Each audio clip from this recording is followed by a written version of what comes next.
Welcome to Command Control Power, the longest-running Apple consulting podcast. For over 10 years, we've produced weekly episodes featuring epic tales of tech support and troubleshooting, discussions about managing our clients and businesses, and interviews with colleagues and vendors. For our pro listeners, we offer Patreon-exclusive shows. This private podcast feed is tailor-made for IT professionals looking for advice and guidance on the more challenging aspects of running your practice, working with your clients and employees, and managing your fleets of devices. For a modest monthly contribution, you'll unlock a world of deeper Apple expertise, meaningful connections, and a shared passion for Apple technology. Simply visit commandcontrolpower.com and click support. And now on to the show. On today's date, it is the 40th anniversary of the introduction of the Mac. Apple's also, of course, releasing the Vision Pro, the Apple Vision Pro, like any day now, going out to customers.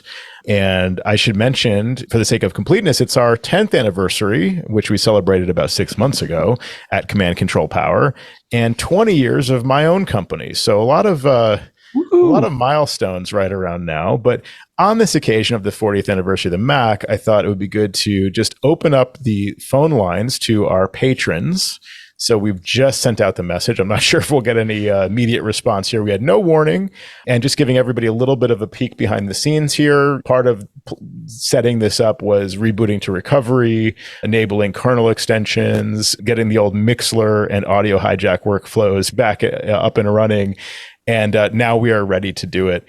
So I guess I'd throw to you guys first. I go back to school age on the Mac. That was my introduction to the Mac, and not quite 40 years ago, because I would have been just a few years old. Not too long thereafter, we were using Apple computers and Macs in school. And I think I've just basically been a Mac user and enthusiast, as we used to say, ever since. But have either of you gone back longer in time? For me, it was probably after the Mac was already in its first decade or so when I started using computers back then. What about you guys? I can tell you, I was at first a Commodore 64 user before the Mac. So I did a Commodore 64, a 128, and then I think my dad got me, what was it at the time, like a 2C, I think. And I used that for a little while, but okay, I'm a little bit older than you, Joe. So I was a little bit older at that time, still living at home though. And then I got into the professional world, and my first job was a Mac. So wow. that was it from there. Yeah, like it was very big. They were very big into the Macintosh platform. So I don't know why at the time you didn't see that a lot. So every computer was a Mac in that office. And that's why I was like, all right, this is what I'm using. And I was PC sometimes trying to learn that stuff, but I fell in love with the Mac platform at that point, and that's how I started to roll into IT from there. Care to share a little bit more information about that job, Sam? What was it? Yeah, it was an in-store marketing job. So our job was to place advertisements in aisles or at the end of the aisles of supermarkets. Mm-hmm. So I think at one time I had the lower East Coast. I had Piggly Wiggly in some of those stores. And we used to put the Oreo displays at the end of the aisle and all that stuff. That was our job, to work with the companies to market their products. Did you ever buy pork rinds in the Piggly Wiggly when you were in there? I did not. Okay. So they had these Macs, and you were working on those little screens on the Mac 2s? Is that... No, the 2 was my earlier days, probably late high school. Joe, what grade were you in when you started using the Mac? 'Cause I'm trying to think of when I got that. I think it was the 2C. Oh, man, it's hard to remember between elementary school and middle school. I think I was probably at the end of elementary school. So that would have been like, fourth grade or something when I first saw. They had 2 Macs in what they called the Library Media Center when they started to get creative. Yeah. So that's what I remember. I think my first couple of Macs were, and then certainly in the middle school and high school, there were plenty more. Yeah, I had to be in high school. I can't really place my finger on it, but I also didn't even care that it was like, at the time, I wasn't like, I'm going to save this for prosperity and hold on to it for years. When it was done, we gave it away or something. But when I started in the professional career, the Mac computers were a little bit farther along. And then they had the clones at one time in my early career, where I can't remember the name of the company that made all those clones. Power Computing. Yeah, there you go. Oh, yeah, that's right. So those were the times in my early professional career, and for somehow it was all Mac. It was such a small percentage that it was odd that I fell into that kind of a company. Yeah, up until maybe 10 years ago or something, it was still rare. I feel these days when clients of ours mention something about the Mac in business, it's usually pretty well established these days that it's just the same. It's interchangeable with Windows and it's preferred by many people. But 10, 15 years ago, it was still pretty rare. Going back to when you're describing, that's very rare for your company to be based on Mac, not even just allow Mac, but just to be based on Mac. Yeah, pretty wild. Yeah. What are you talking about, Joe? You could run virtual PC and you'd be all set. That's right. Yeah, exactly. And why have a Mac? Was that a sad? I just need to comment. That was a real sad state of affairs. Oh, yeah. And how about those Macs that they sold where they had a PC daughter card in them? Do you remember that? No, but you're laughing. But I do remember something like that, like the concept of a motherboard and a daughter card. Is funny. But yeah, the daughter card of it lets you run Windows optimized as a soft PC or something. No, Power Computing didn't do that. I think Apple actually sold one with a daughter card that could run DOS programs. I interrupted you, Joe. It looks like we have somebody joining us, so let's invite some people into the fray here. Yeah. We have our first call-in guest. Chris, welcome to Command and Control Power Live. You're on the air. Hey, good evening. How are you guys doing? Great. Thanks for joining us. Yeah, so you probably heard we were just reminiscing about some of those early days of how we all got into the Mac here on the 40th anniversary of the release of the Mac. So what's your backstory, Chris? So I was in high school, middle school, high school. So I started on the Apple IIe. And of course, we played games mostly, but did a lot of basic programming and stuff. And I had Windows PCs for quite a while. It wasn't until I accidentally dropped my Windows PC laptop, tumbled down the stairs when I went to go pull it out of my bag. And wow. Yeah. My wife still thinks I did it on purpose. I did not. But I was like, I'm going to try a Mac. And never went back. That was probably 15 years ago, 16 years ago, something like that. So they had switched to Intel at that point. Yeah, they were on Intel. Okay. Yep. Wow. Right. That wasn't the Power PC days. Those were fun. No. Yeah, those were fun days. I do remember that transition though. Yeah, it was quite interesting. Oh, yeah. And going back to Jerry's comment about running Windows on the Mac before Intel, that's when you needed, I think it was soft Windows was like a thing. There was like various combinations of like soft and PC and Windows and whatever those different terms were. But running Windows it wasn't virtualization, it was emulation. So it added a layer of conversion. And if you're already memory constrained and you're running on a spinning disk, that was just a horrendous experience for anybody. And people depended on it. People had like QuickBooks that they just needed to run the Windows version on their Mac. And yeah, before the Intel transition, it was just a nightmare. But yeah, imagine just the number of significant transitions Apple's been through between Motorola, then it was PowerPC, then Intel, now Apple Silicon, multiple different platforms. We're talking back in the days before the personal computer was a thing. Apple popularized the personal computer. That's a pretty significant thing going back 40 years. And I think too, if you look at from a software perspective, how they handle that software change. There were some hiccups, but I think they really did a pretty good job overall. Oh, yeah. I remember when Steve Jobs announced that Mac OS was running on Intel. And those were the days when it was pretty close to the time when Bill Gates was our arch nemesis kind of thing, and was Windows versus Mac, and thinking of Intel processors, and we're trying to think our Power PCs were so much superior for whatever reason. I forget what the reasons even were back then, something about the instruction set or whatever. And so anyway, then Steve Jobs comes down and says, and now we're running on Intel. And it's not like we just scrambled to figure it out. We've actually had this released for both Intel and PowerPC for a while now. So it was like pretty well perfected. And then they just took a page out of the same playbook when we recently transitioned to Apple Silicon. In fact, they had the Rosetta 2 translation layer that was really well done. And the stats were just incredibly impressive about how it could run essentially Intel compiled apps even faster than any Intel Mac could. It was like there's no reason not to at that point just continue with it. And what did they call it when you would start up the OS like Tiger or something like that, and you would see the OS 9 compatibility also load in at boot? Oh, yeah. What was the name of that? Oh, Classic, maybe? Classic mode? Yeah. Classic, exactly. Yeah. It was like an app within the Mac OS, right? Within OS 10. That was also an elegant transition. The transition from OS 9 to OS 10 was just huge in terms of how that was such a leap. And that was partly that they were incorporating all the next software when they moved to OS 10. Speaking of that transition, do you remember like the first time you saw OS 10? Any of you? I think so. I think I remember where I was actually in our office. And we had, I don't remember who was showing it off, but I do remember being immediately concerned about how am I going to learn this new OS and keep my job? Yeah. Because it was so different. It was like Unix, based on Unix, I got to learn command stuff. Oh, shoot. I'm never going to figure this out. Yeah, but do you remember like, didn't it look so neat though? Like wasn't it impressive on that level? Like just visually, oh, I want to know this. Yeah, like that Aqua interface at the time, it was very different than what we were used to. So that was all cool. It's just I got panicked about how I was going to learn it. And it was incredibly slow. The first iterations of it that they released were like tediously slow. And then they had the skins for a little while, and Steve Jobs took all that away. Remember the skins you could load on top of it? What about you, Chris? Do you remember your first impression of Mac OS or OS 10?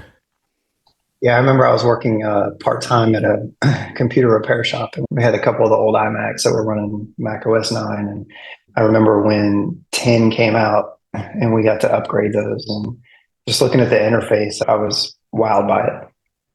Yeah. My first impression of it was on a big projector screen in front of some kind of lecture hall kind of space, something like that. I was at this conference out in Berkeley, California, and I was in the corporate world. Of course, I was a Mac user growing up. Like I mentioned earlier, in school, I would read Macworld. I was a nerd, I guess you could say, pretty fairly. And so I would follow along with the latest and greatest in the world of Apple and Mac and so on. And then I was in the corporate world working on a PC in kind of the dark days before I got into Apple technology consulting for a couple of years. And at that time, I lost touch with what Apple was up to. And I just thought that was something I was interested in when I was a kid. I just moved on. And then when I was at this conference and I saw the presenter was using a Mac, and I saw this really interesting interface up on screen with a dock at the bottom and icons on their desktop and so on. And then noticing this is something new and it's definitely from Apple. I could just tell.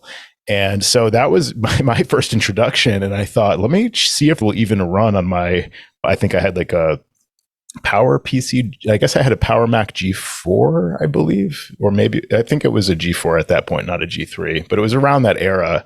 And I don't even remember if it ran on my system, but that got me interested in the Mac again, just seeing that up on screen. Yeah, they've really been through a lot. And we've been through a lot over the years too. Yeah, exactly. 10 years of command control power.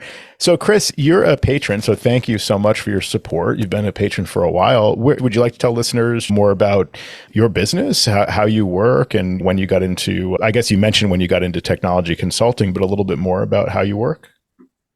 Yeah, sure. I own a consulting company in South Carolina. I have two other business partners that I work with. Our company is pretty small. It's in its infancy right now, but we are growing rapidly. The last year has just been crazy. And on the podcast last week, you guys were talking about, just seems like there's so much going on for the beginning of the year. I can echo that. This week has just been crazy busy. Not really sure what's going on or can't really pinpoint what exactly is happening. It just seems like we're just really busy this week. But yeah, we are still trying to grow out of our moonlighting phase. And so we are, like I said, we're growing. We've got quite a few clients, and we range anywhere from doctors' offices to schools to other types of healthcare providers, and a wide range. I really enjoy listening to you guys talk about Mac Practice because we do have a client that has Mac Practice. And when we took over, they were using Dolly Drive, and no way. Yes. This is the first organic mention of Dolly Drive that wasn't totally contrived in the history of the show. So thank you for that. That is awesome. It's quite as terrible as you guys say it was. We quickly got rid of it, but yeah, they're starting to transition away from Mac practice now. We, of course, have our clients that are full PC shops as well. We do the full gamut. We manage all of their Microsoft 365 or Google Workspace environment. We come in as a partner and handle everything for our clients. That's where we are right now. Did you start off as an MSP working from another MSP and thought you could make a model out of it yourself? Or were you like a cog in a larger business or something like that? I started off, I was working for an ambulance company as their IT person. I had a couple different jobs with that company, a couple different hats that I wore. So it was just me. If something broke, I had to figure it out. And so I've always had an engineering mind, and I took that and I guess found my love of technology and found my love of trying to figure things out. And took it from there. I moonlighted for a long time by myself. And then I ran into my business partners. He had pretty much had the business started, wasn't really doing much with it. And then I came on and I had already had some clients, and we just built it to where it is now. I think all of us have worn many different hats. Crazy how we've morphed over the years, even from our businesses too. But who we are and what we do, it's just so different than what it was for me 20 something years ago. Mm-hmm. For Joe, probably 5. I don't know. It's an interesting topic, making that leap for you, Chris. You had your partner there who already had the framework of the business, and you were maybe the impetus to have him finally flesh that out. But whether you're working for somebody and thinking like, man, I could probably do this myself, or you're just out of college and this is your life's ambition to work in the IT field, and just that step, like, what do I do? Do I work for somebody? Do I try to do my own business? And I remember for me, coming out of a family-owned manufacturing business, I knew that I would really have trouble trying to work for somebody else in any capacity. So I thought if I tried to do something on my own, that would be a good idea. But my initial entree into the IT world was difficult because I really felt like I needed a Mac certification. And I think I've shared with you guys years ago on the show how I hooked up with another Mac consultant in my area, and he's now retired. And he was very nice enough to take me on a business call with him. And he said, you don't need a certification, you don't need anything. Just if you're good with it, if you're good with Macs, that's all you need. And let me take the ride with me. And so we went out to see a graphic artist client of his, and he had his way of doing things. And immediately, I remember on that first visit, I thought like he was old school. And I had a much more, at least, efficient or up-to-date way of working with the client. So that kind of just gave me the impetus to just march forward. I did very quickly after that get an Apple certification because I felt like I needed something to prove my worth on the turf. Didn't you mention that guy said, I'm just going to build your computer for you now? Yes. Like, building the desktop and whatever else. Oh, gosh, Joe, you have a great memory. Yeah, and he had a book. He had a loose leaf book with inserted pages with you could insert, I forget what you call those. And he had like things like all the instructions that they had and detailed with all the passwords. And this was like a big loose leaf binder that they could pull out at any time and refer to it to run their computer. Right, to run their computer. I love it. I just thought, man, that's just so out of date. It's funny though too, because I still have clients asking me for something like that. I just want you to print out something that's going to be the instructions, like everything we need to know. If it asks us something like how to respond, I'm like, I can't, dude. There's no such thing as that thing that you say you want. It's funny though, in like the way you got into it too, Jerry, with that guy saying you don't need a certification and this and that. You just needed the encouragement. You just needed to build up the confidence a little bit, because that's, what do they call it? Imposter syndrome. That's very real. You show up, people are like, you're good with computers. Maybe you can help me. And you're thinking, I don't know what I'm doing. I'm not qualified. Nobody's given me this badge of honor or anything like that I can handle this. And who am I to do this? And so you need someone to say, just come with me. Let's go through this. You can talk to the client. And those first few calls really just serve to do that, to build your confidence so that you can be able to, when a client says, I need help, you either know the answer or you know that you can find the answer. And that's the backbone of the whole thing. And of course, certifications build on that. But yeah, that's great. Yeah, I can tell you my early years teaching, I big time felt like I was an imposter. Plus, I was a lot younger. How are these people sitting in a room listening to what I have to say? I just felt so uncomfortable at times. And then if someone challenged me, that's it. I'm stupid. I don't know this stuff. It took a long while for me to say, you know what, maybe I know what I'm talking about sometimes. You know? Yeah, exactly. Yeah. Big thing too is I learned very early on is when you don't know something or you're unsure of something, to be upfront with the client and just say, look, I'm not sure what that is. Let me find the answer for you. They tend to respect that a lot more than just trying to work your way through it when you really have no idea what the answer is. That's so true. Solid. Totally. Yeah, because if you just say the same response every time, like, oh, I know how to do this, I know this, and I'm an expert, pretty soon they just don't know what to believe. But if you have confidence in certain situations, yeah, oh, I know exactly what the answer is, let me provide some guidance here, they're going to follow you with that a lot more reliably if they also know that when you don't know, you're going to admit that and navigate accordingly. So yeah, it definitely goes a long way to building rapport with the client. Chris, what are some of your goals going into 2024 here? Here we are like almost a month in already. It's hard to believe, but we still got a good chunk of the year left. So what are your goals in going into 2024? So we are working on trying to refine our business processes a little bit. We deployed Halo late last year. And so we're working on the business a little bit more versus just doing tech things, trying to focus on how to grow a little bit quicker. And where we haven't been doing any marketing, everything we've had is word of mouth. So our big goal is to streamline our processes and just try to do the best we can by our customers. Nice. You mentioned a little bit earlier that things were pretty busy for you. Where do you see most of this work coming from? Is it small business or is it more residential at this point? Like, where are you pulling in that crazy bit of business you had spoken of?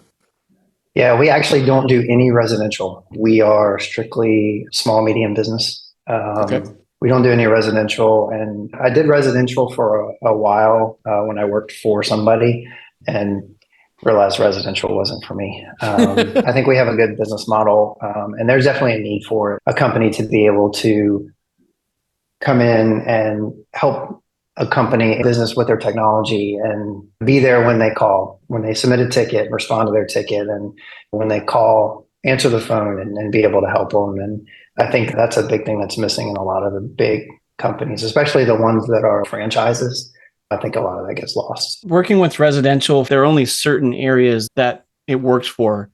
And Joe, you made a huge business out of it because there are some areas where I guess they're more affluent than others, and that lends itself to almost running like a business, if you will.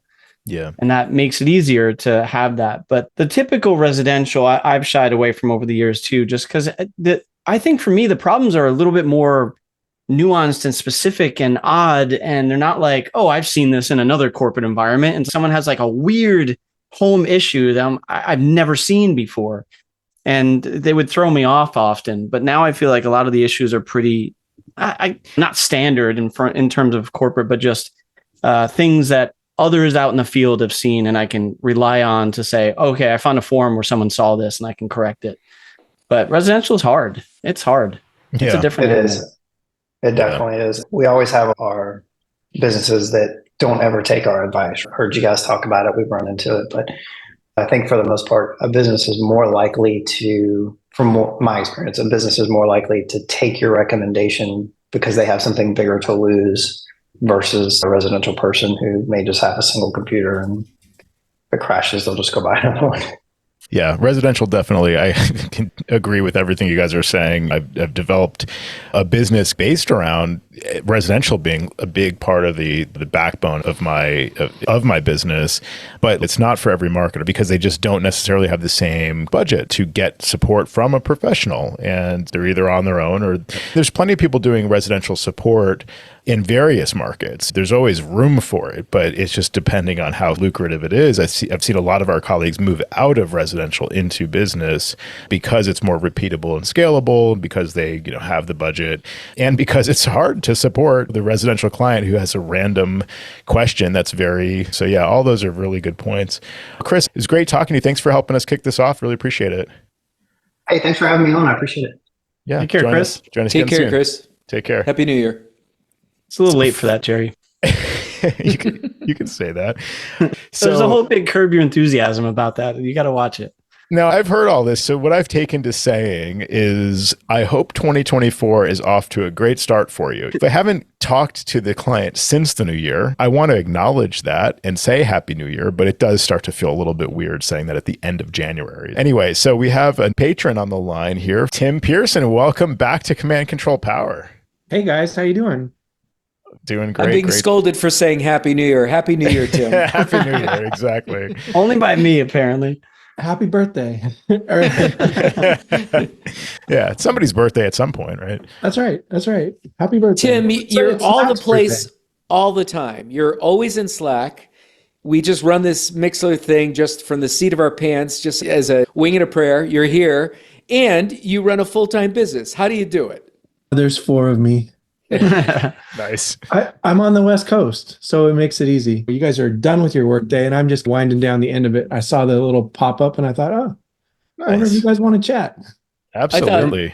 Because There are you're more on the West hours in the Coast, day you on the drink- West Coast. Yeah, So or they I'm- drink more wine. That's what I was thinking. There- That's Thinking about why it's- wine, There is too. more wine, and there are more hours in the day. Both are true. Nice. How's that island life treating you, Tim? Oh, it's fantastic. It's been wet lately, but we're really loving it. The deers are loving the yard right now, and we're just living the dream. That's awesome. Yeah, it's great to chat a little bit more informally like this. You've had a couple of great shows. We still refer to the show we did with you about just The like Tim- exactly it's the Tim Pearson show. Yeah. about Temporarily rates and renamed our stuff. show. Yeah, exactly. I think Jerry redid your entire structure based on Tim's Yeah, advice, from right? top to bottom. Yep. I'm very sorry about that. No, I think it sounds like it's been working out very well. So any thoughts about the 40th anniversary of the Mac? This is something to celebrate here. How far back do you go on the Mac? I don't remember if this came up like in the previous shows. I go all the way back. Nice. 40 years. Yeah, it's funny because I was looking at there was a website I saw last night, and I posted it to my LinkedIn that had a bunch of different anniversary shots, and they had a bunch of different Macs, and I was like, oh, I had one of those. Oh, I had one of those. Oh, I got that. I bought a Mac in college. I had an Atari ST. I don't know if you guys remember those. Sweet. That was my computer in high school. And then I bought one of the little green screen, what is it, a SE in college. And then I upgraded to an LC at one point. And then I had some Centrus devices. Yeah, I'm not as old as Jerry, but I think I'm older than you and Sam. Calling the LC an upgrade was an oxymoronic Yeah, statement right. there. Well, how about the Performas? Remember those? Yeah, yeah. I think I've had one of every generation of something. And then work professional, I started when I was really young. I started working in pre-press, and we always had Macs around even before we could really do much with them. So like early 90s, we were using like 2FXs, I think that was the one where we really got into doing Photoshop and freehand back in the day. 2VX too, right? Yeah. The beige box. Yeah, those were pretty hot computers for their day. They were expensive too. Yeah. Like just the CPU was, I think I have an old receipt from the Computer Factory, some chain here in Connecticut, and I think we paid $4,500 for that back in the 80s. Oh, yeah. So, yeah, that was a lot of money back then. Yeah. I wasn't really doing IT support. I was more doing production work, but also the way we worked was I would work on the night shift. And so there would be 7 Macs, and we would have them all set up around the room, and there'd be 2 of us. And we would be exporting PageMaker files into EPS files so we could put them into some other something or other. And through a combination of 2 guys standing there and staplers, because you had to hit the return button constantly, we would put a stapler on a keyboard, and then you would bounce over and stand between 2 machines. That was our multitasking back in the day. Wow. I've been around for a while, used them all. I really got into support work full time in 98 or so. Still system, 8.6, I think, was our dream system, if I remember right. But somebody could probably correct me. That sounds close enough for me at that point. Yeah, my memory sucks. So 9, when it first came out, had all kinds of problems. There was a lot of pushback, and everybody wanted to have System 8. Or was it the other way around? Or was 8 the bad one? And I thought 7. There was a 7 great was one good. at 8 that was good. Yeah. 7 was good. There were certain versions of those that were great. And yeah, I always had them around, and they were usually a work device, so I didn't get to mess around with it a lot. What was the power computing machines? Oh yeah. Do you guys remember those? My oldest, who's 30 something now, he was, I think, probably 1.5 at the time. I had bought one. My wife at the time was going to grad school, and I had bought one for her while she was at school during the day, and I was working the night shift. And so during the daytime, I was on kid duty and setting up this computer for her. And I had left the room, or actually she left the room, and she called me the first night that we got this computer, and she said, "Hey, how many CDs fit in the CD tray?" 0 or 1, right? Yeah, well, apparently the answer was 10. Yeah. Wow. Because those were those ones where you put the little tray, The caddy? Yeah, the caddy that you put the one disc in and then put that inside the thing. That's right. And he just was sticking them in there. do you guys remember the mini CDs too? Oh yeah. You could get those stuck inside those things if you just tried to chuck one in the slot. It would just fall in. Yeah. I remember I had to pull a couple of those out at one time. power computing had L2 cache. I remember that was the big thing. It was side-loaded cache that made the machines faster. And I was at the Boston Macworld, the last one, and power computing had a big display on the floor. And the day of the show, they got the news that their license had been pulled. The company was done. Oh, man. It was this real sad event. I bet. Yeah, I feel like even at the time, it seemed to me those were not really the best choice out there, not long for this world, maybe. Actually, no, they were the preferred. That was the problem, Joe, was back in the day, and hopefully Tim can back me up on this, was that the power computing was starting to outsell the Macs because of some of the re-engineering that they did to the internals with this L2 cache that they were talking about, and it made them faster. So they were very desirable machines, and that's when Apple just finally said Jobs had been back by that point, and he was just done with them. Yeah, I remember. Is that the way you remember one it, of the Tim? first things he did. Yeah, that was like the double whammy of, and look, they weren't that much faster, right? But on paper, they were faster, and they cost less too. It wasn't hundreds of dollars, but I think it was $50 or whatever. But you go into the, what is it? What would be Best Buy today? I don't know. I can't remember what we used to call those stores. CompUSA was one. Yeah, right. Yep. Yeah, you go into CompUSA and they'd have them sitting next to each other. So you'd have the Centrus 610 and the Power Computing 610 that looked pretty much like the same box.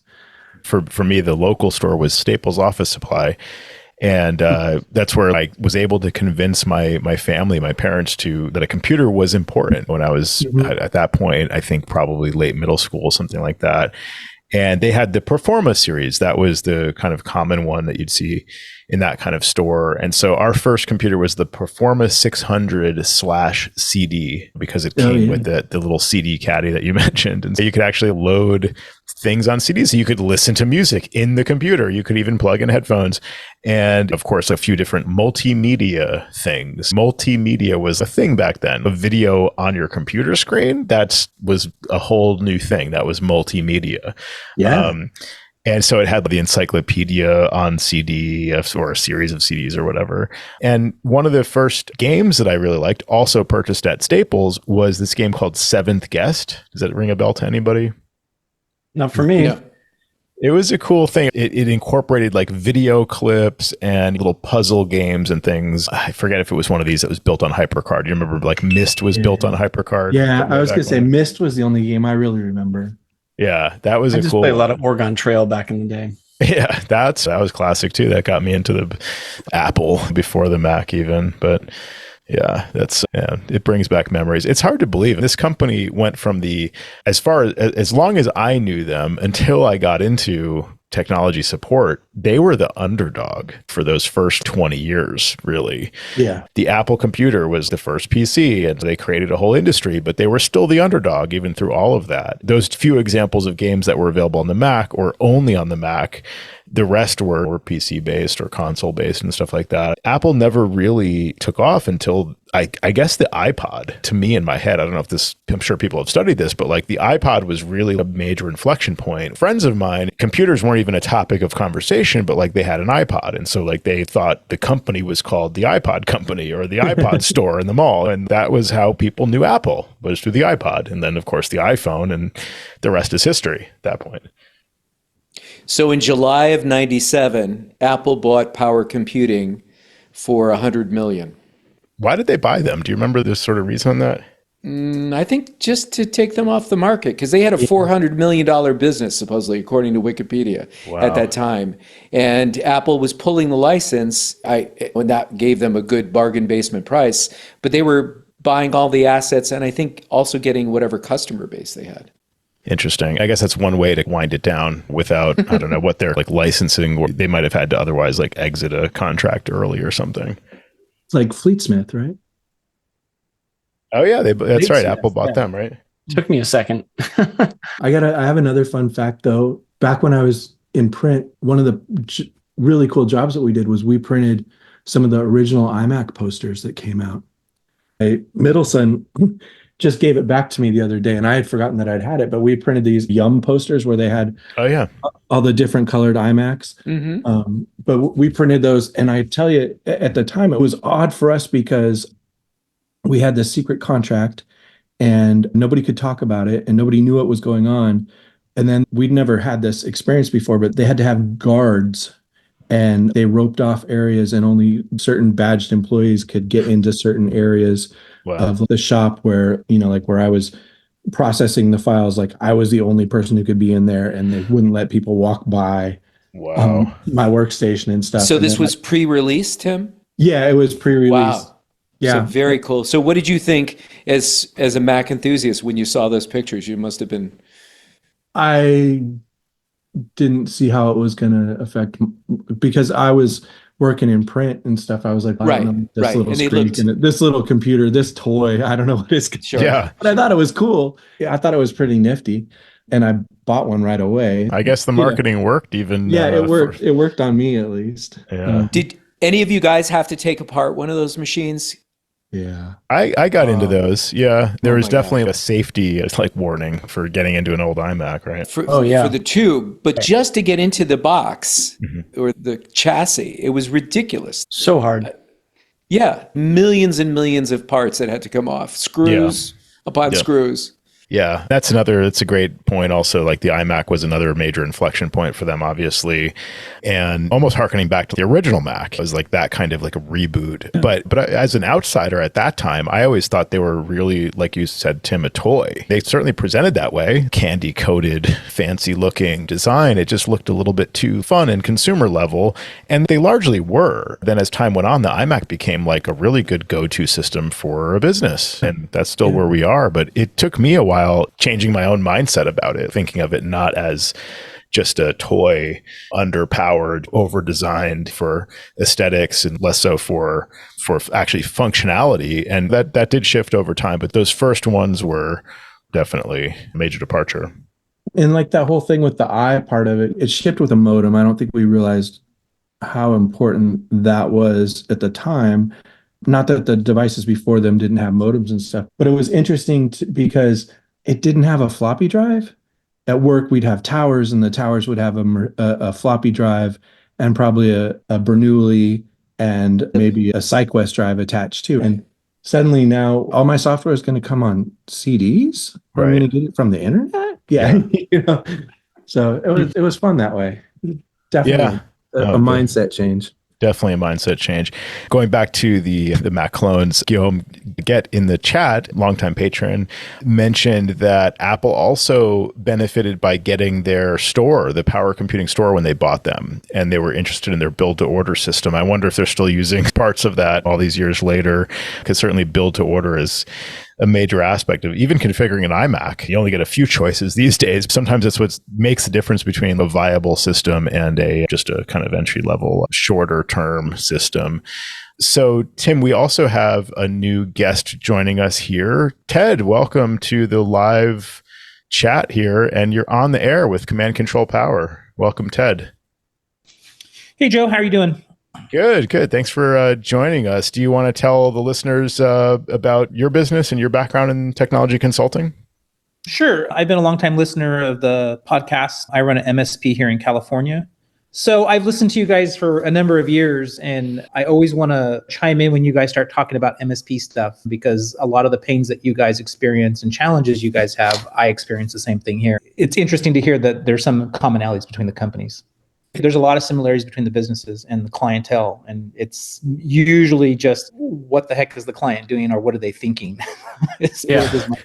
That's really comforting to hear. All the times that we do bring up challenging client situations, especially on some of the Patreon shows, we always try to come up with a solution. We don't just say, oh, this client made me pull my hair out. And usually there's some sort of a arc to the story, and this is how we solve this problem. So that's hopefully what we try to bring. Yeah, yes, there's the grousing side, but then hopefully we offer a solution. So thanks. It's nice to know that there's kindred spirits out there across the country and across the world.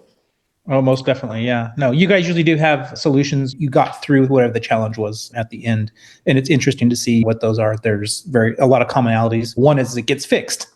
That's definitely part of the appeal of even hosting the show, is talking out some of the issues that we've had, whether it's with certain approaches to managing computers, or more often, like you're mentioning, Ted, managing the clients and the actual client relationship.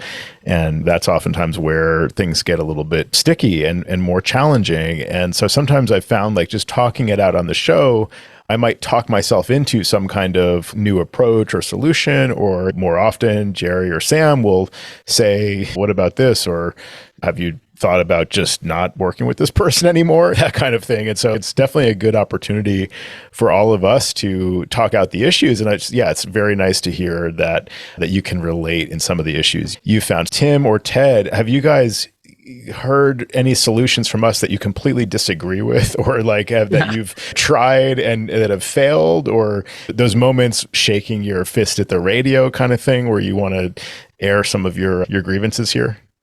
I think that's how I got on the show originally. That's right. I was listening and mowing the lawn and shaking my fist. Right. Like, I need to just do it already. Yeah, exactly. I need to encourage these guys to start billing this other way, or drop this client, or whatever. Yeah, that's right. I remember. But and I was thinking breaking up is hard to do, but you got to do it. I didn't listen to the last show yet, but I've heard that, or I read something, and it looks like one of you guys, somebody needs to dump somebody. Another breakup. Probably me. I think Joe was the latest breakup that was needed. I definitely had a couple of clients where, in retrospect, it was, why did I care so much about this? Why did I try so hard to keep this client happy when clearly it just wasn't a good fit? And it's nothing like, you try to learn the lessons along the way. And could I do something different? Could I make some adjustments, or could I approach this differently? But yeah, oftentimes the answer is just, that's not a good fit. Let's move on and focus our efforts on all of the very, very happy clients who are a really good fit. So that's definitely come up a few times recently for me. And again, sometimes talking about on the show is either the encouragement I need to part ways with the client, or the real insight comes where, oh, I see why this keeps being an issue. Like I mentioned recently in the Mac Admin Slack channel, the Command Control Power channel there, where the insight is that I realized that we had been offering a certain type of support over the years, intrinsic to the way we are, the way we operate and whatever. And it's maybe justified by the healthy rates that we're charging or whatever. And it's just a value add to go above and beyond and to really take care of the clients and whatever.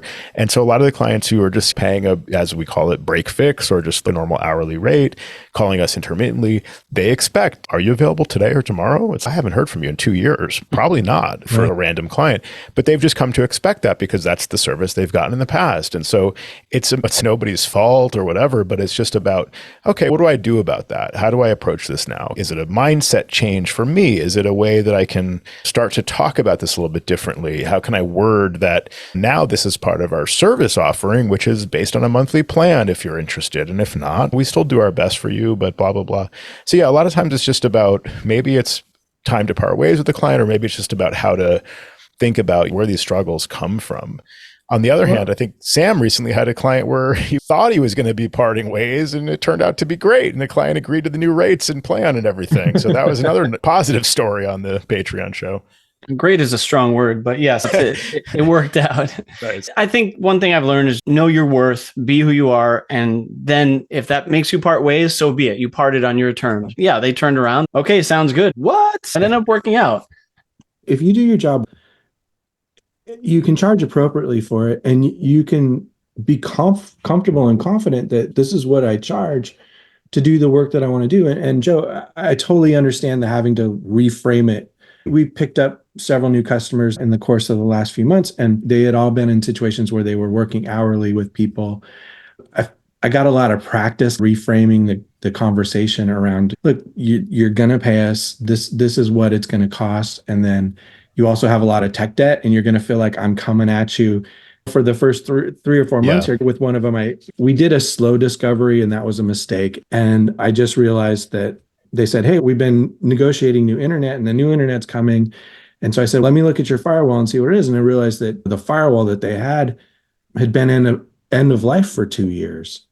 Wow. And that there were a lot of security updates that probably should have been applied to it, but the manufacturer wasn't even making updates because it was end of life.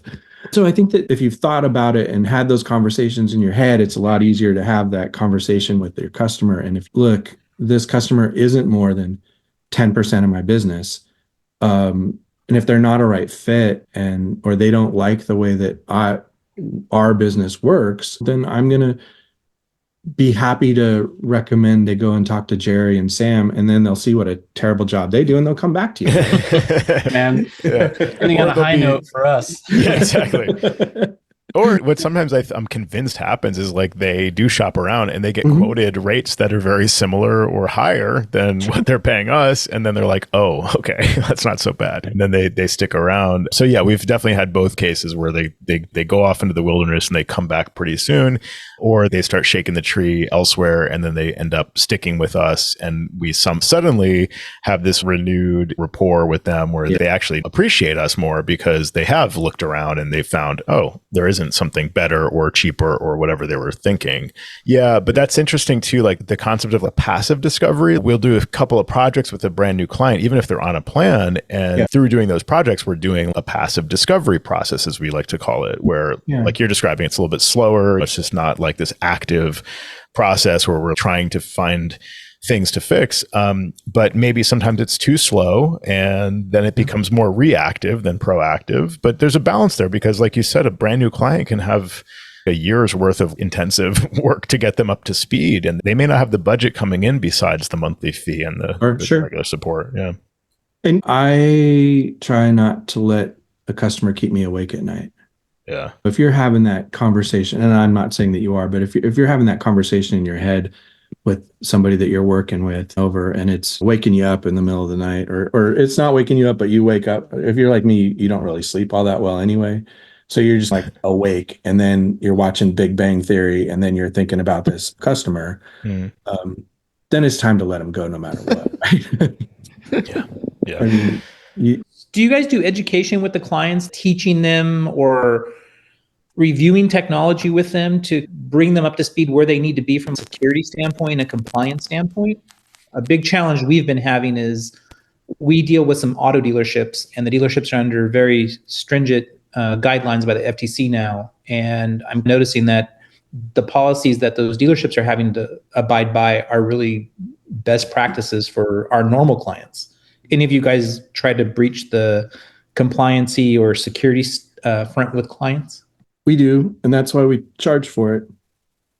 Yeah. It makes that conversation too for those, that the other part of that conversation with those people that you haven't talked to in a while, And when you're starting to go back and say, okay, you were hourly, but I want you to pay monthly, that compliance and that security part of the conversation becomes a real driver for those customers, because you're going to, hey, look, the way we did business up until this year or up until last year or 2 years ago when we lost touch, we could do this one off every now and then, but we can't do that anymore. And our insurance won't let us do that anymore. And your insurance, more importantly, or your regulatory, whether it's car dealerships or like we work with schools that they do like financial aid funding and stuff like that. It's all of those things.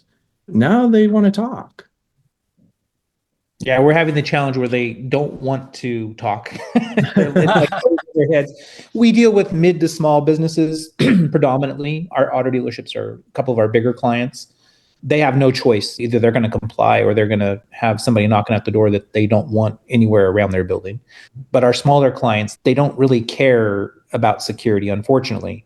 And it's pretty sad, but we try to keep them as secure as we can. But as we start increasing our technology stack, I heard the latest podcast about we have all these add-ons for our MSP, product after product after product. It really starts to get quite expensive, and the clients really don't understand that, and they don't believe us sometimes because they can go out to Microsoft and buy an Office 365 account and they think that's all they need. Yeah, I just had our lawyer put together a quick form that acknowledges if someone were to decline our security services, we are not responsible. Because I started to get a little worried because we're going into new pricing, and we'll talk about this on another show. But the security aspect is something that we're rolling out more and more. And we know some people are going to be like, nah, to spend that money. Our lawyer was put together a good form that they don't have to sign it, because she said a lot of them won't sign it. But if you have this was delivered to them, that's something that you attempted to reach out to. And if they said no and something happens, they get to it, they have a breach, it's out of your hands at that point. Yeah, that's a great point, especially if it's a pricing question, because people think, okay, it's a line item I can choose not to proceed with or whatever. It's the concept of a hold harmless clause. We've talked about it many times on the show. One aspect of that being just like literally the waiving of liability aspect is great, of course. But then there's also the fact that sometimes just by having that called out, like where you're making them sign off on the fact that you suggested this, they declined it, and you don't think that's a good idea, that sometimes makes the case that you can't make as part of the sales process. And so that's a nice thing to incorporate. I like that you're covering yourself that way.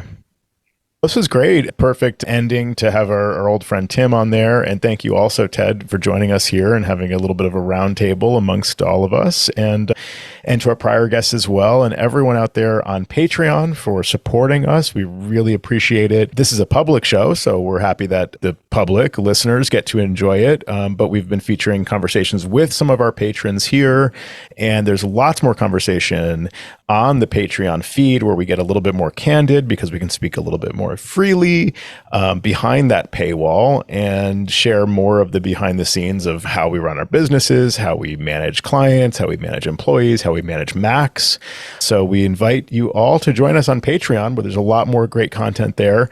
commandcontrolpower.com, click on support, and you can sign up on Patreon, and you can get a link to the private feed where you have all of the podcasts right there in your favorite podcast player.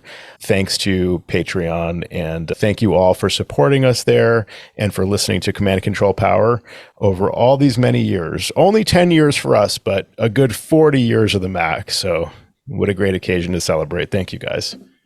Oh, hey guys, we have Steve Sorbo, who just showed up in the waiting room. Welcome to one final last guest here, Steve Sorbo. Hey, Steve. Sorry to just throw you right into the wolves there at the end, but we were just actually wrapping up and we saw you appear. No so worries. Thanks for diving in and joining us. I just had to work with a client in, of all places, Connecticut. Oh, how about that? What? Okay. Yeah, in my backyard, man. Yeah. They just moved, so I told her all about you, Joe. Don't worry. Oh, nice. What do you mean, Joe? What are you talking about? Right. I see you got my check, Steve. I'm glad. Oh, wait. No, we're all in Connecticut, technically. I'm actually not. Well, actually, Joe's not even in Connecticut anymore. Right. This doesn't count. No, once a Connecticutonian, always is that what we call ourselves? I don't even know anymore. Connecticuter? Connecticut? Yeah, but thank you for that. Hello. Yeah. Hey, Steve, how you doing? Good to see you. Very well. Yes, we'll have to do this for the West Side. West Coast, best coast. Nice. Any goals for this year, Steve? Not to put you too much on the spot, but we're wrapping up the live show. My home office studio. Oh, cool. Okay. What do you have in mind for that? It's already built, but it's a shed, and I have to do the DIY and put in the flooring, the insulation, the wiring, everything. It was built custom, and I now have to completely build out the interior of it, drywall, lighting, all of that. Very nice. I've never done any of that. So that's the big project. Yeah, I'm following your projects on social media, Steve. There you go. Yeah. I was going to say, you can find a lot of tips online on social media for that. Thank God for YouTube and yeah, Reddit. Nice. That's very cool. And are you going to go with the ether lighting from Unify? It's a pretty new feature for the cabling for your rack. It could show nice Knight Rider style lights and things like that. Oh, yeah. With all of the residential stuff, I don't get into the rack mounting and but nice. I've got some ideas for some of the things that I want to do.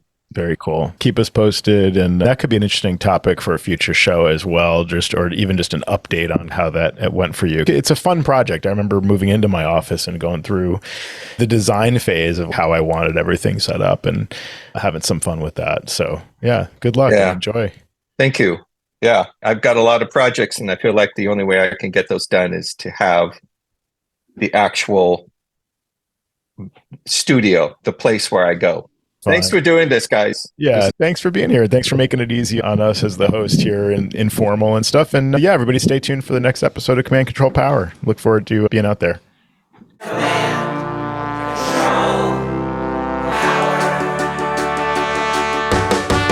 Jerry does his voices of customers of all kinds. Am I on the cloud?